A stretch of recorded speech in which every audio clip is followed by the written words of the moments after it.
Power star గారు ఊత పదం ఏంటి? ఆయన ఎక్కువగా మాట్లాడే వారిదే ఊత పదం. అంటే ఎక్కువగా యూజ్ చేసే నుంచి మాటలు రావడమే రేర్. అంటే మీరు ఊత పదాలు అడుగుతున్నారు నన్ను. అంటే ఒకటి స్టార్ట్ ఓకే రెడీ ఇట్లాంటివి ఉంటాయి కదా కొంతమందిలో. సో ఆయన నవ్వుతారండి. నేను కింద చూసి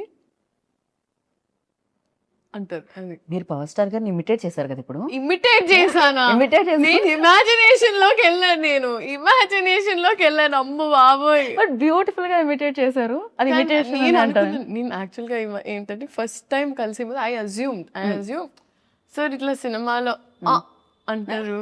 అట్లా ఆయన ఎప్పుడైనా లైవ్ లో అంటారా అని చూసి వెయిట్ చేసి సార్ అంటారా అంటే నేను అనుకున్న మామూలుగా కూడా మేనరిజం అంటే కొన్నిసార్లు వస్తుంది.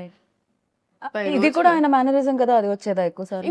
కొన్నిసార్లు ఆయన న్యాచురల్ గా వచ్చేస్తుంది. చేసింది. అప్పుడు నేను కోసం వెయిట్ చేసేదాన్ని.